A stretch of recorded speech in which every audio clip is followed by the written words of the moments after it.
Welcome to Drive the Daf. Clear, structured explanation of the daily Daf in 20 minutes. You can even follow in the car. Pesachim Daf Ayin Tes continues the lengthy discussion about karbanos, in which part of the carbon became tamei. When are you allowed to bring the rest of it or not bring it at all? So we've seen the opinion of Rav that says even in a situation where you're not supposed to put the blood on the mizbeach, sometimes it's good if you do. The Gemara will explain who Rav is holding, like which Tana does he fit with. The Gemara will establish that as Rabbi Yeshua, and then the Gemara will refer back to our Mishnah, establish it as Rabbi Yeshua himself, and then go more deeply into the sources of Rabbi Yeshua's opinion. Then we get to the one Mishnah that's on Daf Ayin and Tes, and this discusses a carbon Pesach, in which part of the Kahal is Tamei and part is not, and the Tahar people, if they can bring their carbon Betuma, or if they cannot. So first of all, we would see the opinion of Rav. We need an introduction here to remind ourselves about the different parts of karbanos. Generally, a carbon has two main parts. It has the mater and it has the achilos. The mater is the part which goes on the mizbeach. Once that is brought properly, that permits the eating part of the carbon. The mater in a regular carbon is blood, which goes on the mizbeach. In a carbon mincha, it's the kmitza, it's the handful that you take off.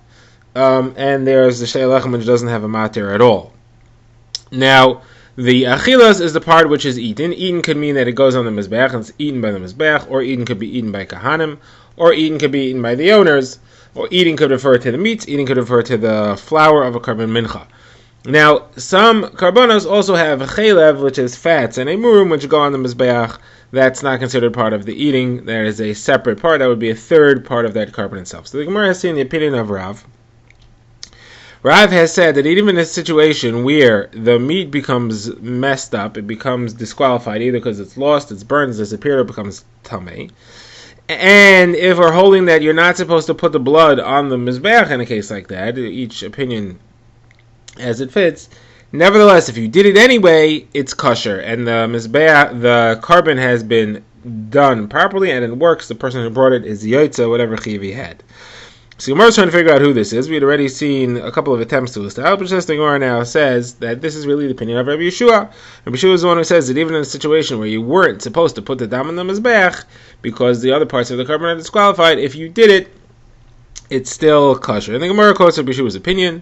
The Gemara says that Rabbi Yeshua says as follows: all karbonos, you need to have either the meat or the chelev still around in order to be able to put the blood on the mizbeach, the matir on the mizbeach. You have to have some of the achilos or the chelev around in order to be able to put the matir on the mizbeach. If you don't have any of them, then it's no good. You can't put the matir on the mizbeach. Now, a carbon pesach and a carbon nazir, you have to have the actual eating meat around, because some of that meat, there is an avodah to do with that meat.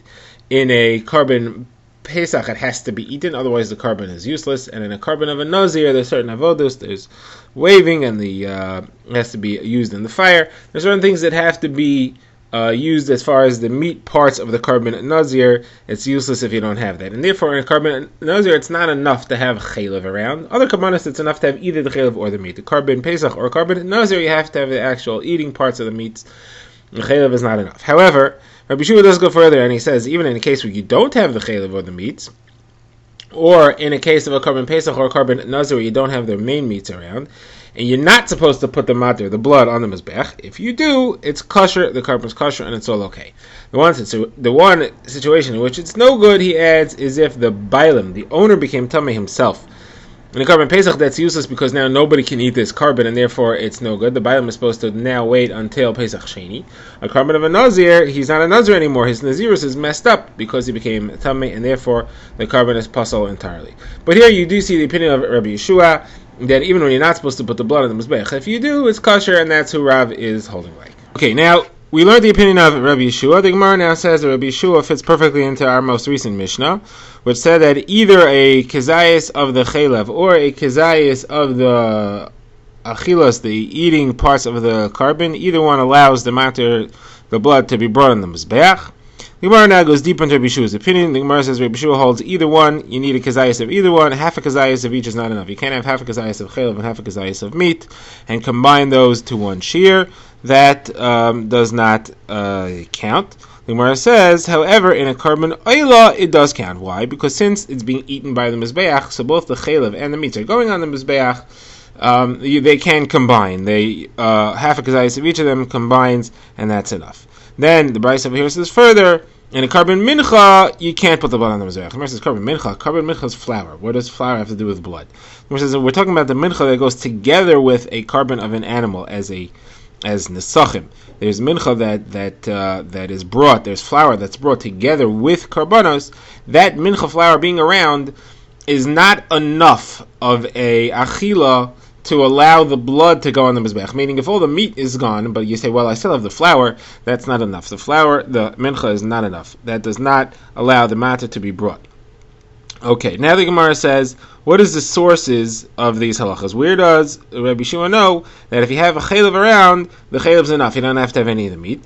And the Gemara says because there's a pasuk that discusses zrika of the blood, and it also says that you should put the chaylev. It says zarka kain es adam al beach pesach chaylev v'hektar chaylev l'reach nechayach. So you see, even if all you have is chaylev, that's enough. So Gemara says, okay, how do you know it's enough if you just have the emurim, the yoseres hakaved, part of the liver, and shtei hakloyos, and the kidneys? Gemara said, who told you that's enough? We didn't say that. Gemara says, well, yeah, you only told me that the mincha is no good, that the mincha flour is not enough. Obviously, anything other than the mincha is enough. So that means that this kaved, yoseres hakaved, and the kidneys should be enough. So Gemara says, okay, you're right, it's enough, and I'll tell you how I know, because the pasuk that discusses chaylev, which we just brought, says that the purpose of the chaylev is the reach nichayach, as a good smell kaviyachal for Hashem. So the blood is allowed to be brought with anything which qualifies as a reach nichayach, and these things also qualify as a reach nichayach. So Gemara says, so then why does he have to tell me chaylev and reach nichayach? The phrase reach nichayach there, that includes the kaved and the kloya. So why does it say chaylev? And if it's gonna say reach nichayach, why does it have to say chaylev? And if it's gonna say chaylev, why does it have to say reach nichayach? Which is it? So the Gemara says it's as follows: if it would only say chaylev, I wouldn't know the liver and the kidney. So obviously it has to say reach nichayach. However, if you left out the word chaylev and you just said reach nichayach, I would end up including the carbon mincha. That's also reach nichayach.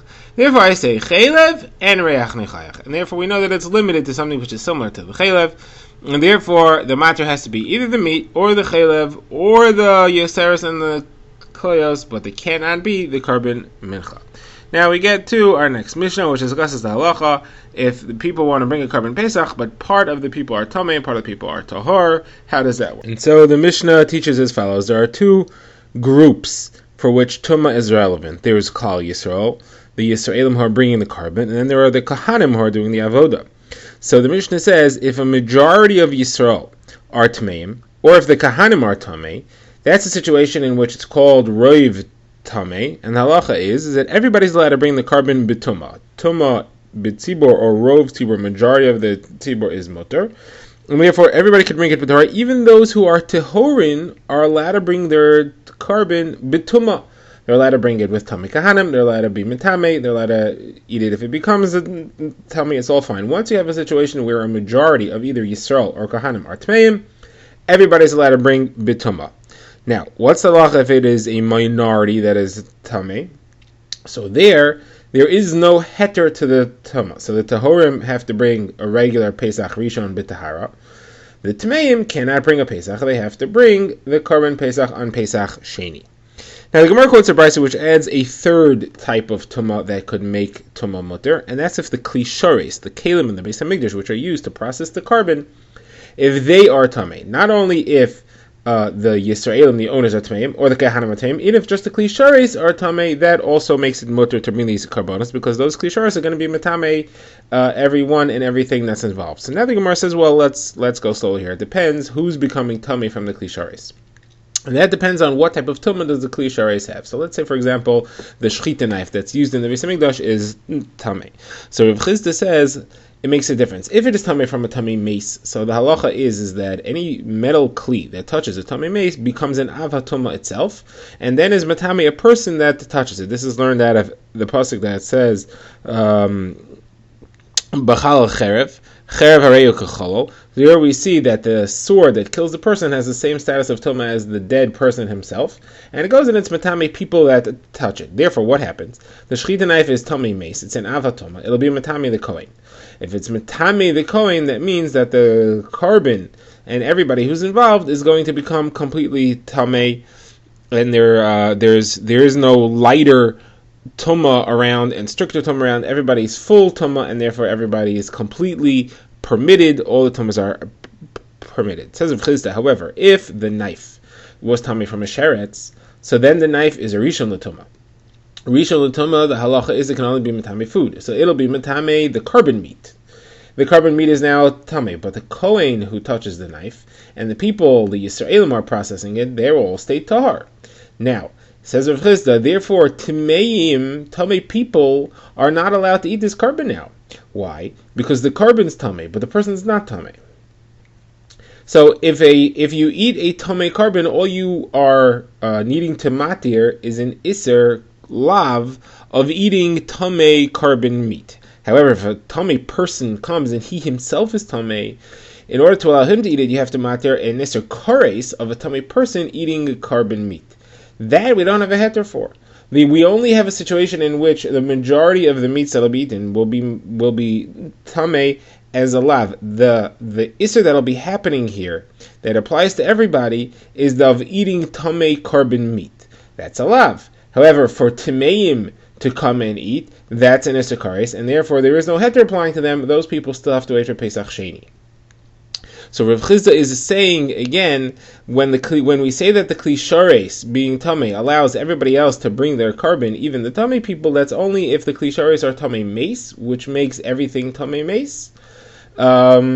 Therefore the tumah applies equally to everybody, and therefore everybody has a heter. If it's just tameh sheretz, then just the meat is tameh sheretz. The person who's eating it is not tameh, and therefore the person doesn't have a heter if he is tameh mace to eat it, because that'll be an additional heter over what he has to do as majority. The majority has to eat meat which is tameh, but the majority doesn't have to eat meat when they themselves are tameh, and there's no heter for that.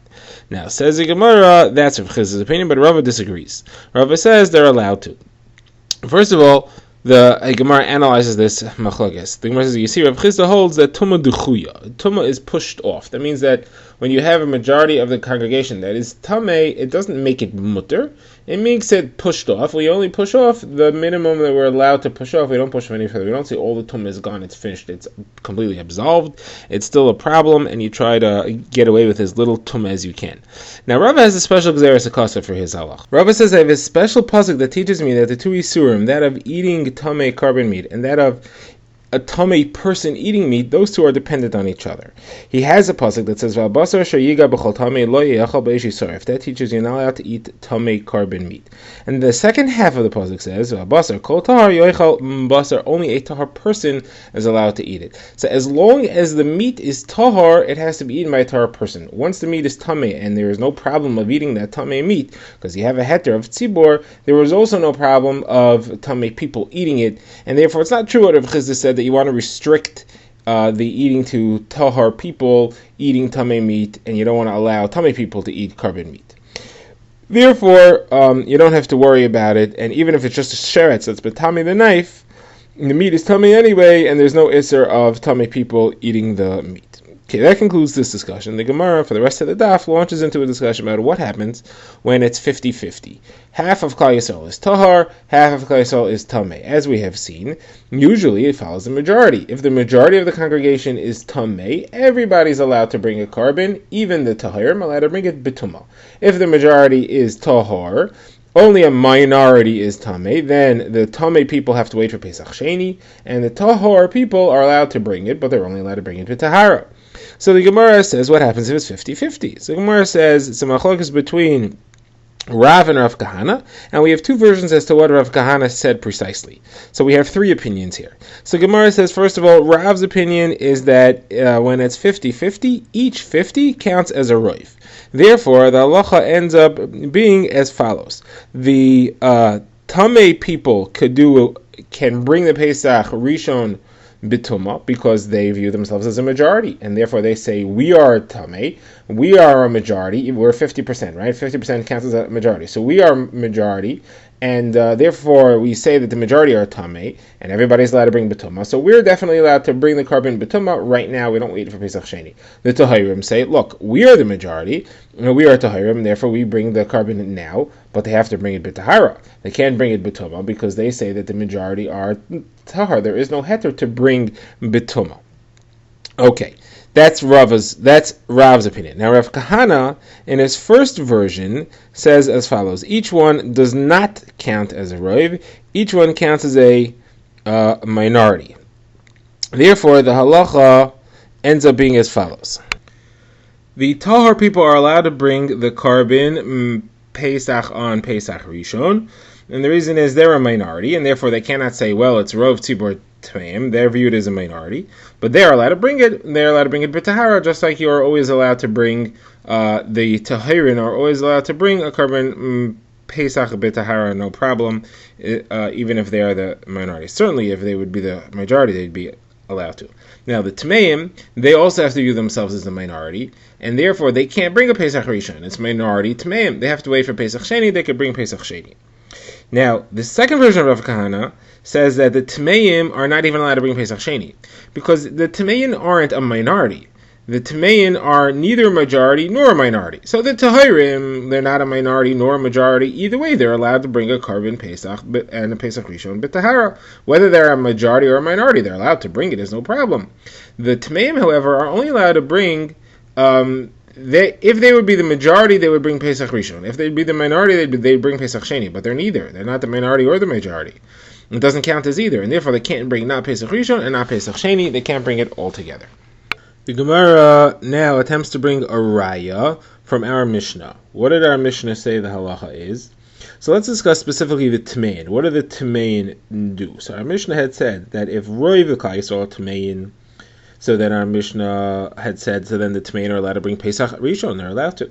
If only a minority of Klal Yisrael are Tmeim, so then the Tmeim have to wait for Pesach Sheni. That's what our Mishnah had said. How should it come out according to Rav, according to Rav Kahana 1, according to Rav Kahana 2? According to Rav, when it's half and half, so the Tmeim are allowed to bring Pesach Rishon. They have to bring Pesach Rishon B'tumah, and the Tahorim have to bring it B'tahara, because each one claims that they are the majority. But the Tmeim are allowed to view themselves as a majority and bring Pesach Rishon. According to Rav Kahana 1, the Tmeim have to wait for Pesach Sheni because they're a minority. According to Rav Kahana 2, the Tmeim can't bring not Rishon and not Sheni because they're neither a minority nor a majority. Now, what does our Mishnah imply about when it's half and half? So let's analyze. It says, let's start from the beginning. It says when the Tmeim are a majority, they could bring Pesach Rishon. So that seems to imply that if they would be half and half, they can't bring Pesach Rishon. That doesn't fit with Rav. Rav says that they could bring Pesach Rishon.